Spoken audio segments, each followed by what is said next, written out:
So I'm just going to record the session today, and then I'm going to hand over to Ross and get on with the presentation. So apologies for the slight delay.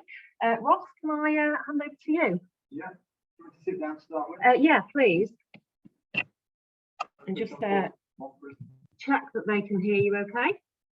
Got the chat up there.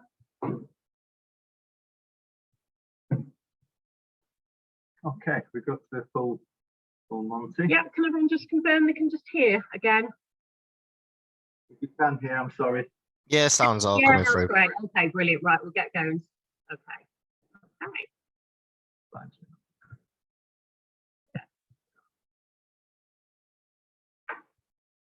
Okay. Yep. All right. Okay, thank you very much indeed. Again, most people want to know when I talk, what time do you finish at? So we're going for 2 o'clock. Is that right, Sarah? Yeah, 5 to 5 to 2. Yeah. Right, we've got a Power Express session here then. So thankfully, Kaplan invited me in today to talk about different aspects of well-being. And given that it's Mental Health Awareness Week on loneliness, I thought we'd just go through a few slides that would make it a bit more relevant for you. So let's see if we can get these slides moving for us. Okay, let's just press this button instead. Try this one. There we go. Okay, you don't want to hear too much about me, but sometimes when I'm in Manchester, I do some work on Granada TV talking about well-being and mental health. Underneath that picture, I write some books on children's mindset, and I might give one out today, but I promise I won't sign them because the value will go down. I work for other companies on the left-hand side, international companies that I find quite enjoyable, and it's got a really eclectic mix of different people. And recently I was doing some work online to Beijing. So it's all interesting work. And I've worked with Kaplan for about 18 months now. So that's our title today. Quite a bit in there. Let's see how far we get with this. And at the end of it, you know, ask your questions as we go through. At the end of it, you'll get the presentation. So it's really important that you don't feel left out. We can support you. And, you know, as much as I'm transferring knowledge and having that experience today, I'm pretty sure I'll learn something today on this journey as well. I always start off with the group agreements. Let's try and keep things confidential in our circles in the classroom and online. Because if we share something that in that moment you're nicely vulnerable, and we talk about being vulnerable as a good thing, then somebody else mentions it in a not so positive way outside this forum, then that's not a good place to be. Let's be inclusive. Let's think about our language. Let's think about listening and respecting each other, and ask your questions whenever you need to ask your questions. Okay, very quickly, those are some of the learning outcomes we're going to do today. Again, we will get through as much as we can with our time frame. So, what is burnout? Okay, the camera. Okay. So, what is burnout?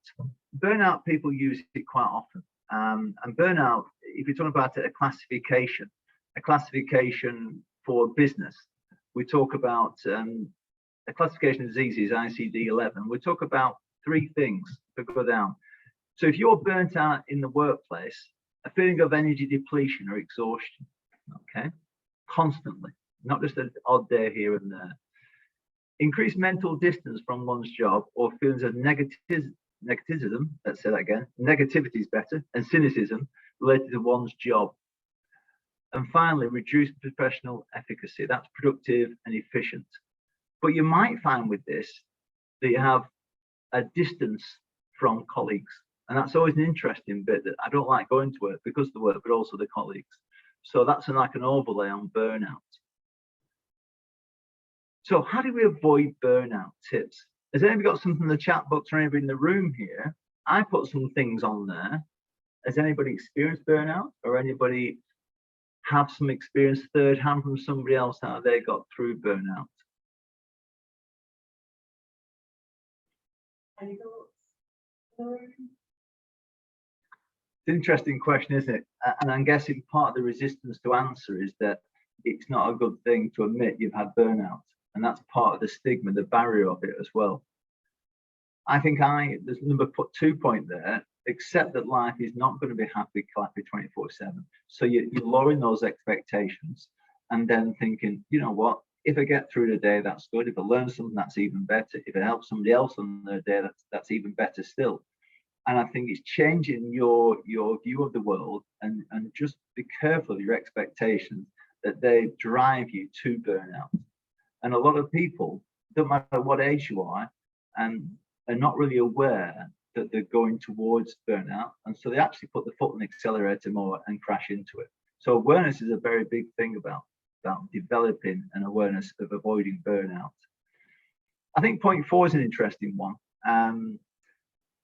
Getting trusting support, feeling you're supported in the workplace and at home. Somebody online, yes, I left my job as I hit my breaking point. Yeah, and I think that's natural. It's normal to hit it as your breaking point. But if we can be proactive, being aware of this before it happens, then everybody wins. We don't get in that state of distress. We keep on with our work. We might have to change our work, but it doesn't impact as much. And this is the smartness, the cuteness of being aware. The bottom one's interesting because a lot of people said, I deal with stress and burnout. I have lots of strategies: breathing, visualization, reframing, gratitude journals. And I think there is a place for that. But I think if the foundations aren't firm and secure, doesn't matter what you put on top of it, you're not going to resolve it short term or effectively. Now, this week, we're talking about loneliness. And loneliness is an interesting concept. I was looking at some research recently from 2016, the biggest survey on loneliness. And they've said that the 5 most participated pastimes are all done alone, which seems strange. So to make you happy, you do stuff on your own. But apparently for hobbies, that's a good thing to do. When we talk about loneliness, is that we're missing that human connection. So there's a difference between lonely and alone. And I think it's very important to recognize that difference. Hobbies are a good way to express yourself. The top 5 are on our own. But if you keep doing things on your own, and COVID we've gone through for the last 2 years, where it's enforced upon us, can make us more vulnerable to feeling unhealthy. Human connection is where it's all at. And when it got taken away from us, very quickly, people started to realize that their mental health tail was rocking. It was wobbling, then rocking, then falling over. So in terms of loneliness, we must be connected. I don't care what hobbies you're doing, but you must be connected in some points of your life.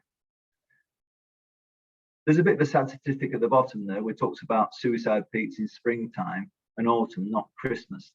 And I think it's easy to remember that some people, when it's supposed to be good outside and life's going fast, they don't feel that same enthusiasm.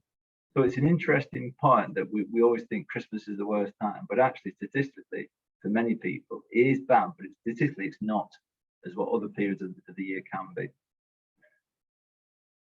Okay, so loneliness and connectivity. I mentioned that before. Let's get this slide, and I'm talking about performance circles in life. You might be very much now in this comfort zone, this blue zone where you're comfortable and it's good and it's fine and you're not pushing yourself much. Some people live in that, they're fine with it. There's another big cohort of people who be in that circle, but they could become very uncomfortable with their life. And that's when you start getting regrets and wishing you'd done something different. I always try and get in that green stretch zone every day to see if I can find something new, to learn something new, to support somebody else, to give and share and grow. When you're constantly on the outer edge of red zone, for some people you can get some fast gains, but you can get some really down points.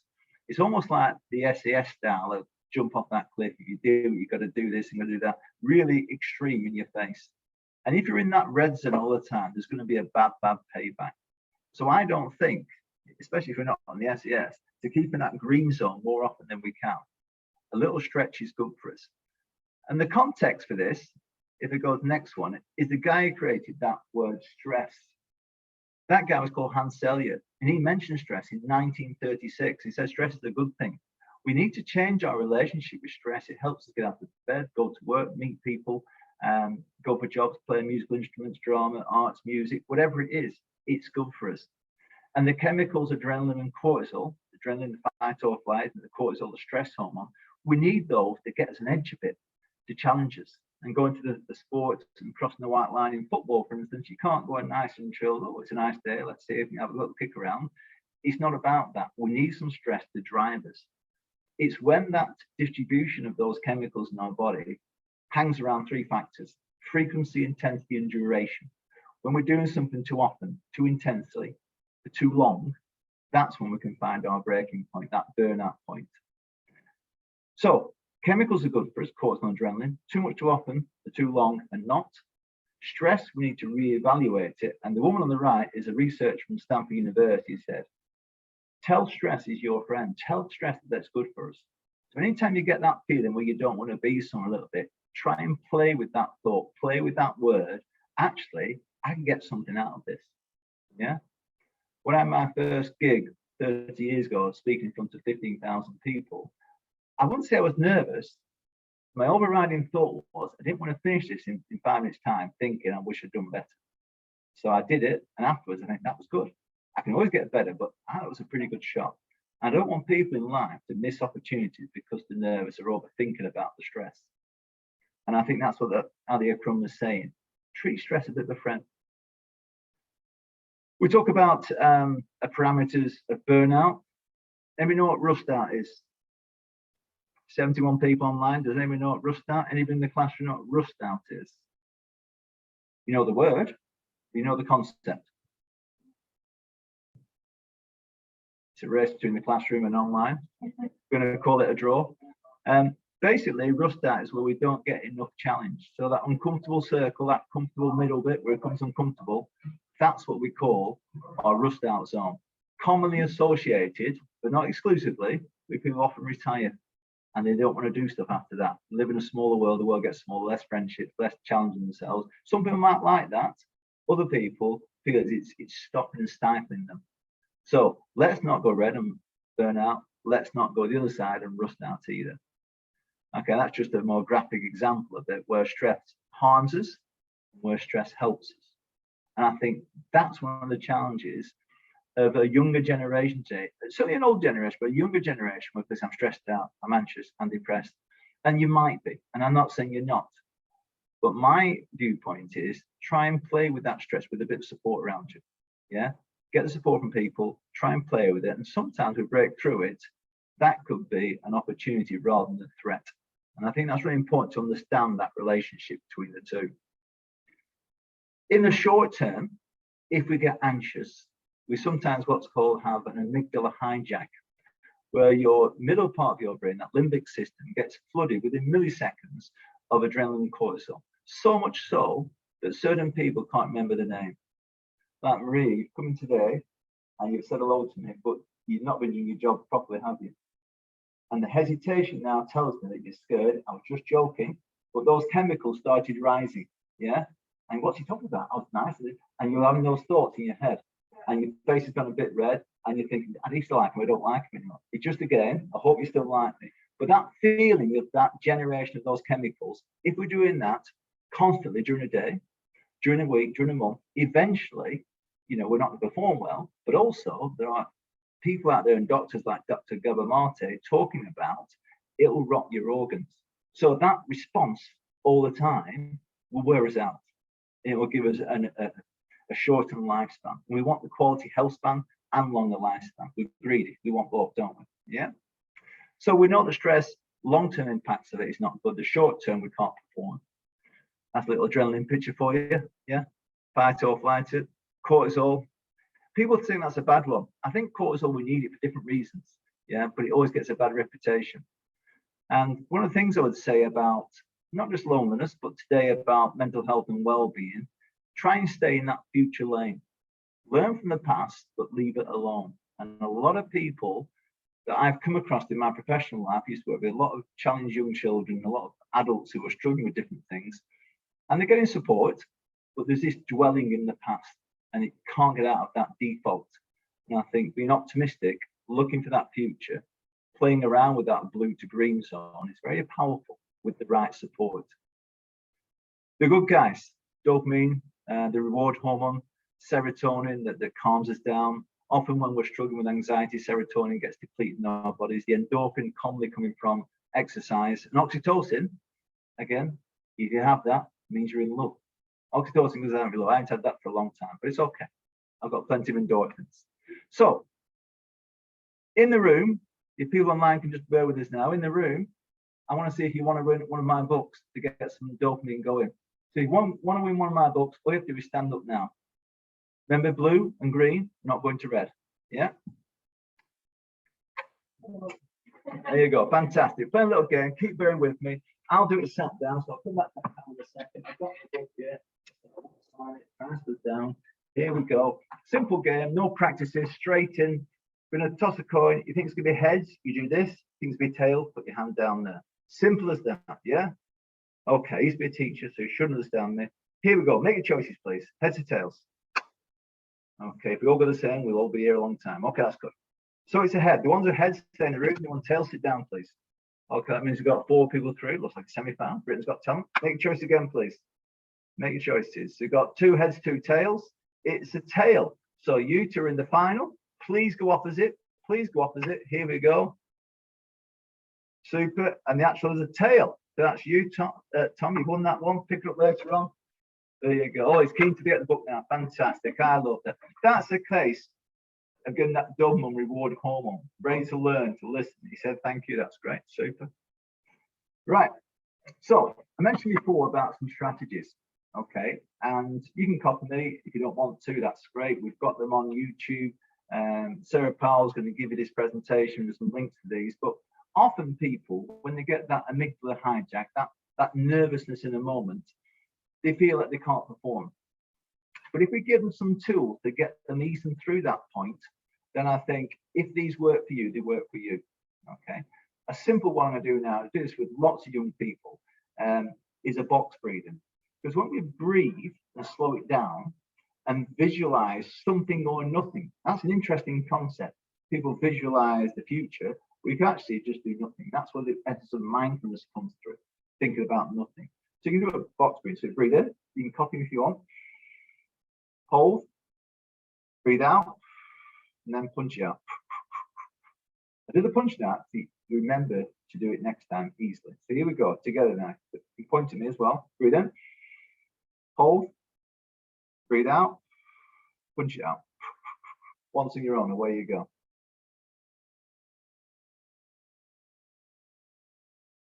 Excellent. Similar one, high five.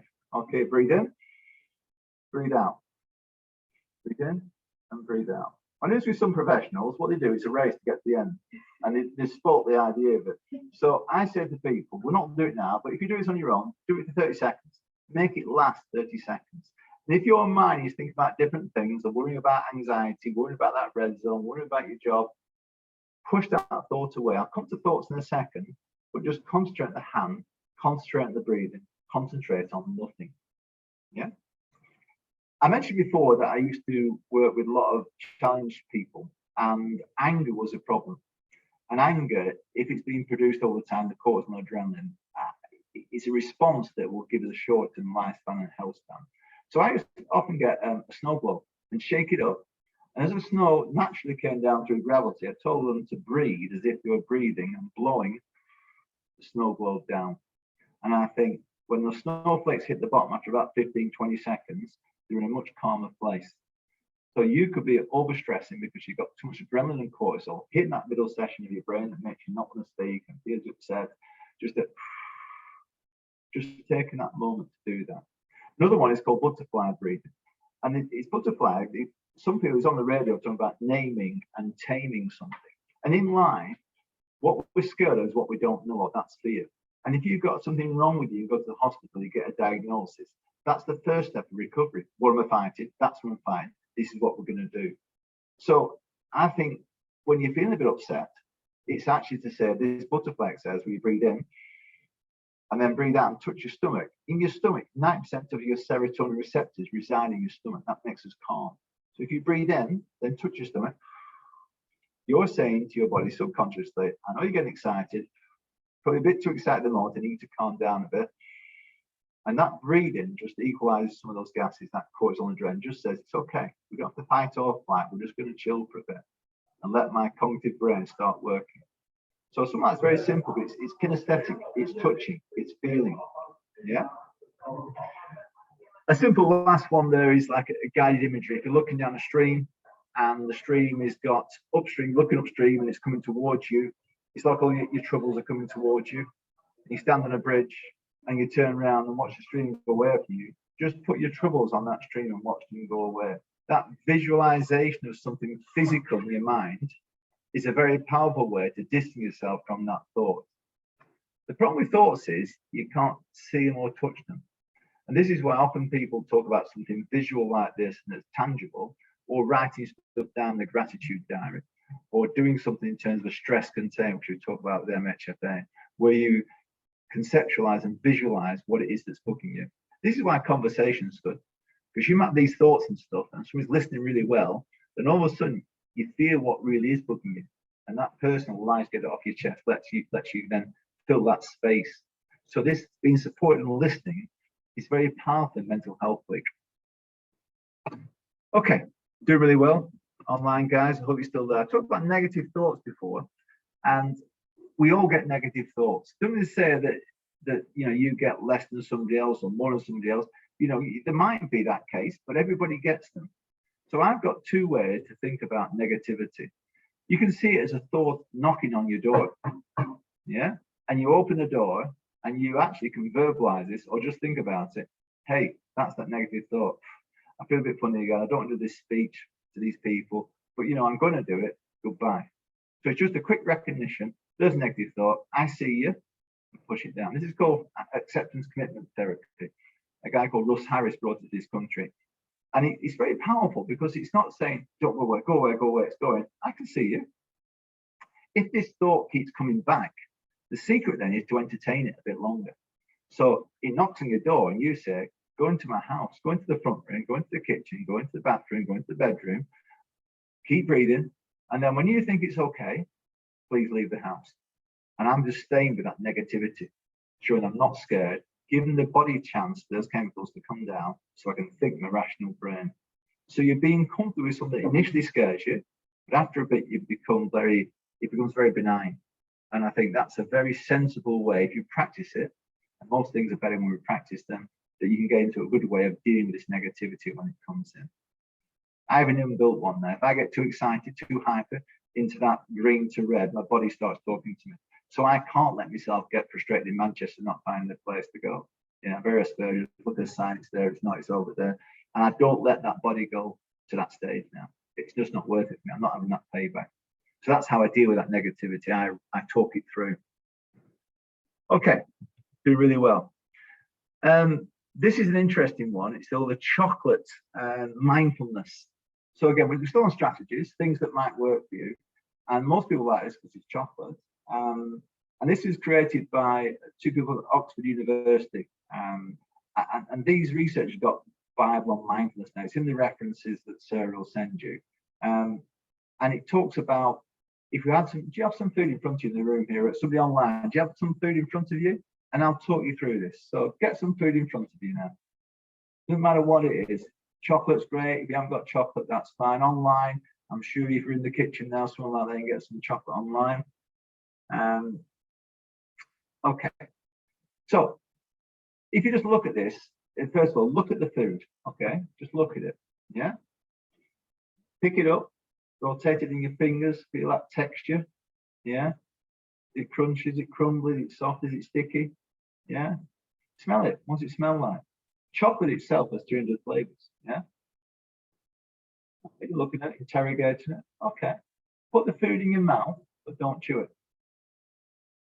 Think about that feeling it's generating to you. What's happening now in your mouth? The next stage is to chew it, but don't swallow it. Just chew it. Just keep chewing it. Keep chewing it.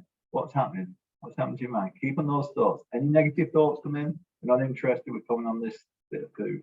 Then swallow the food. 3, 2, 1, back in the room. Okay, now that was a bit fast. And if we had, a longer time or something over time, I would say look at something, touch something, smell something, taste it, chew it, swallow it. 6 aspects that Oxford University developed mindfulness sessions and books on this. And for some people, this works really well. Other people, they can't get anything from it. But all I say to everybody, If you can't get something from it, make sure you've tried it in the first place. Like food you don't like. Try it first, you don't like it, then come back to it again. Okay, these are strategies. I think strategies are useful in the place. Our title today talks about study techniques, and that might give you that stress at the moment, that worry.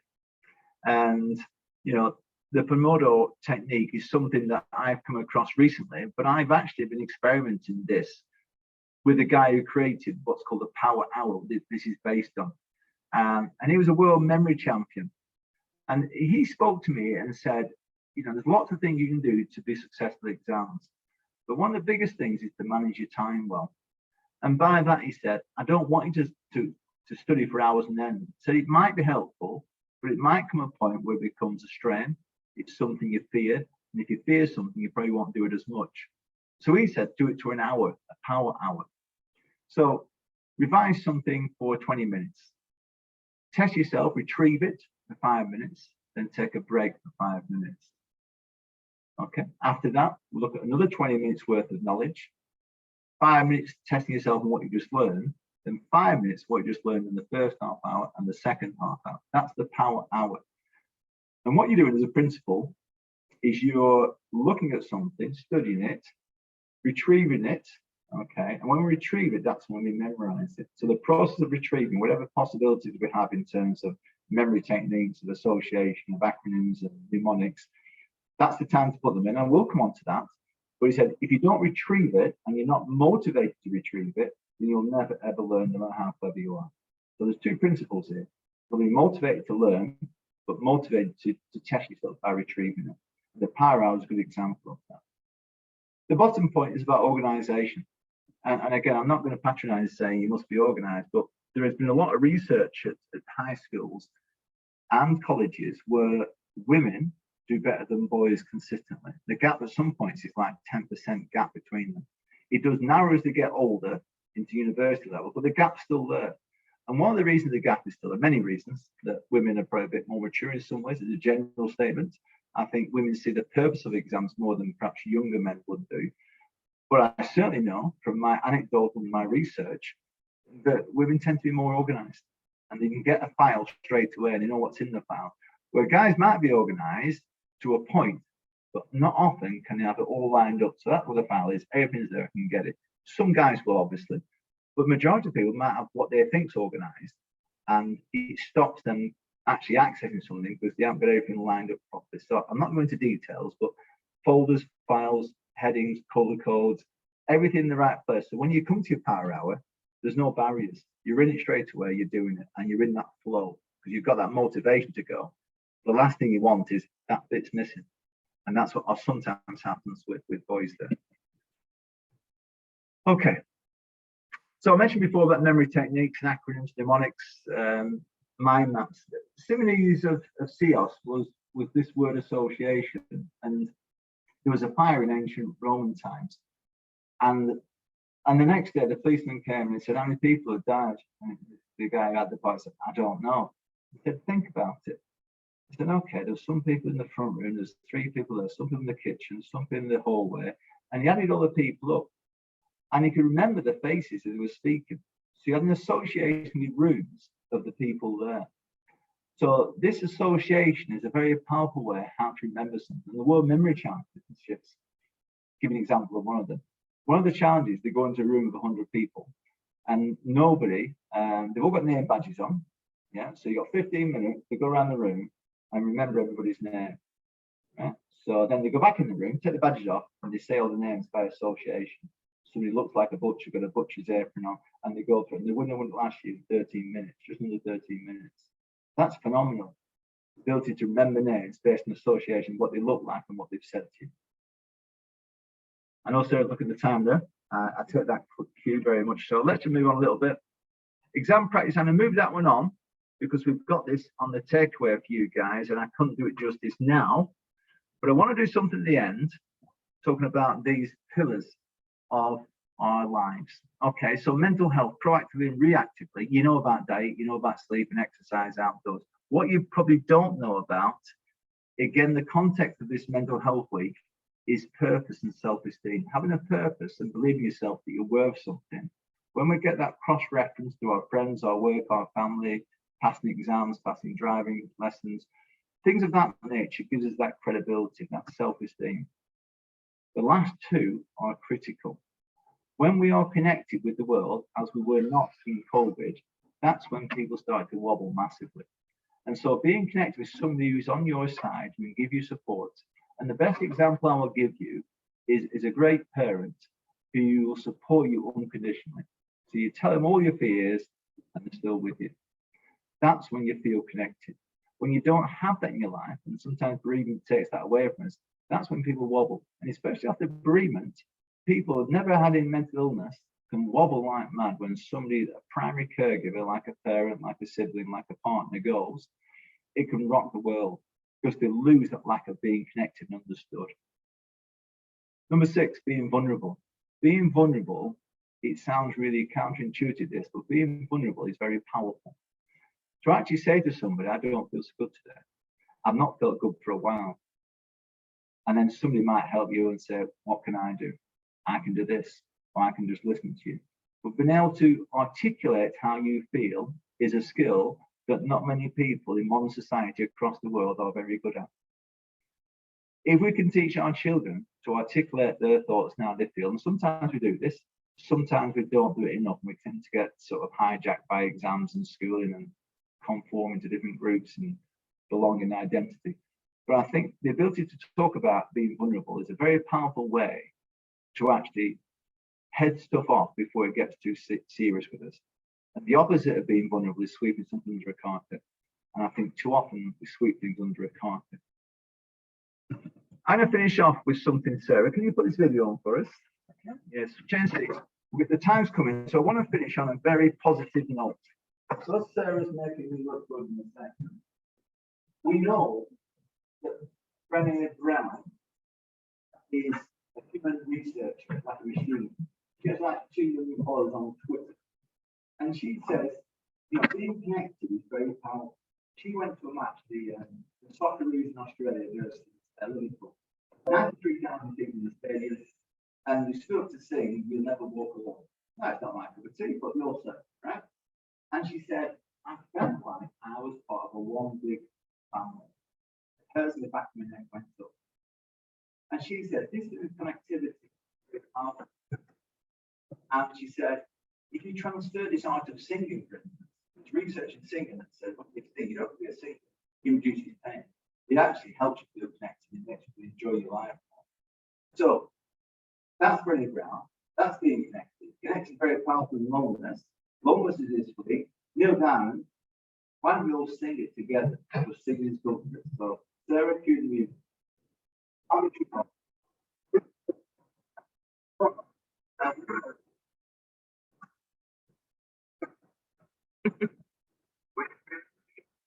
Let's keep it louder, please.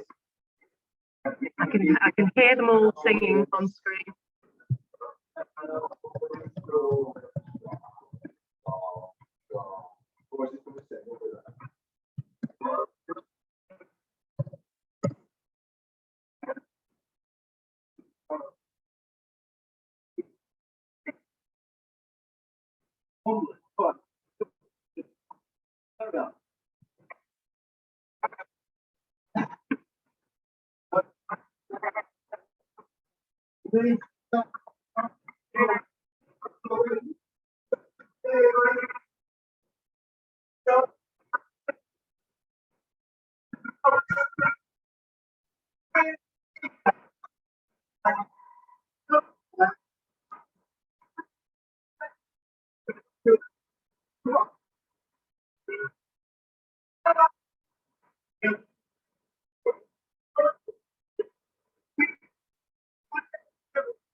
Right, so I know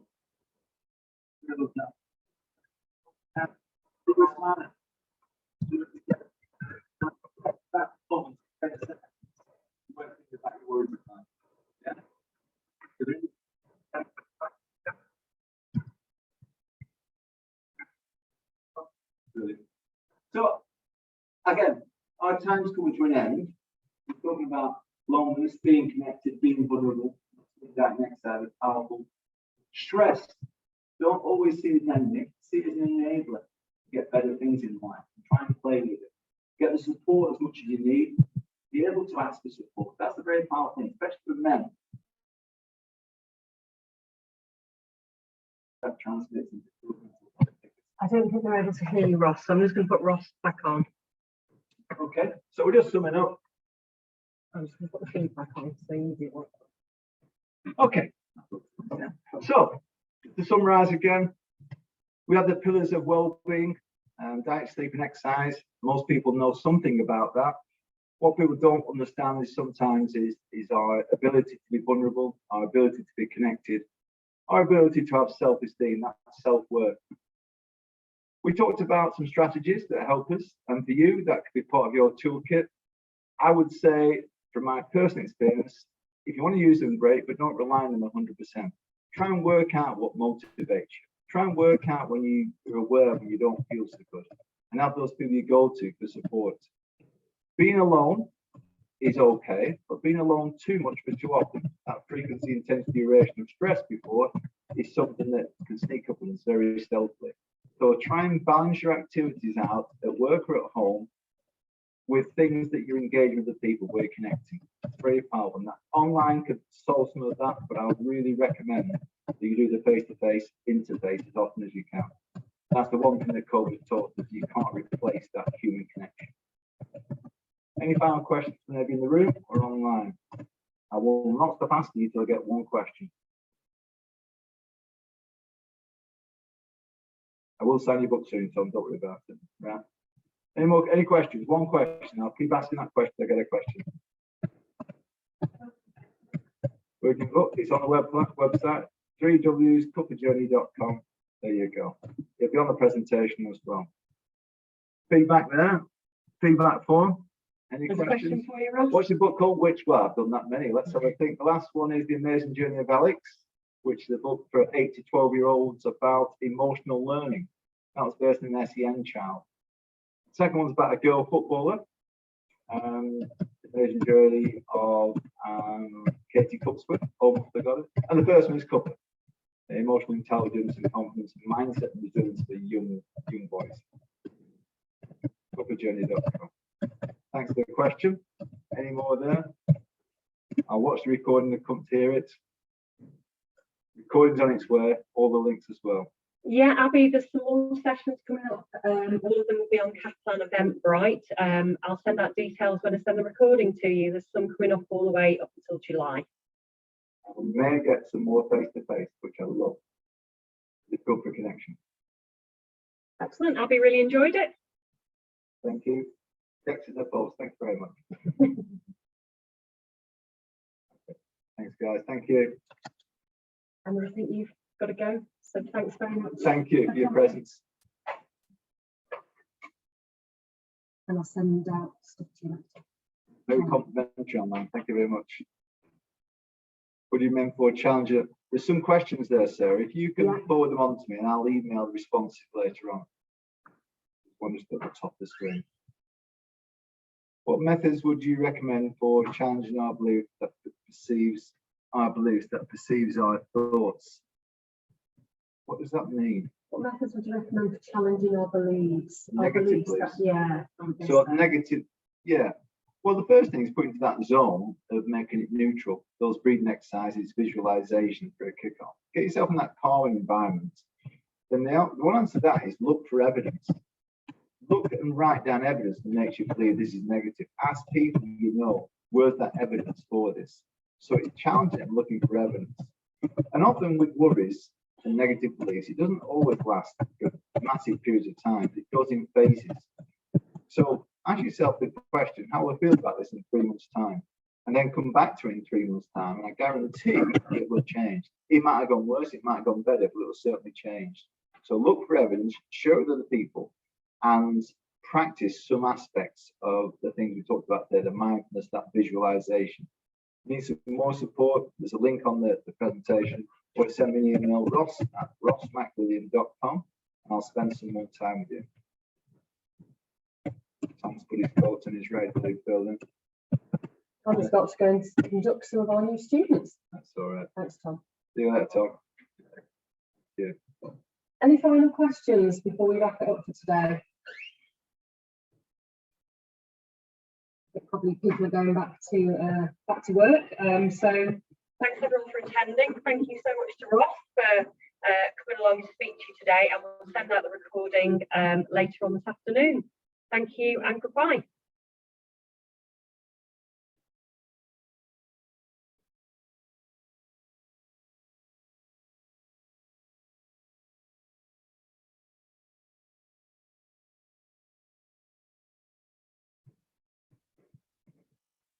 Very lazy, we sang a bit, didn't we?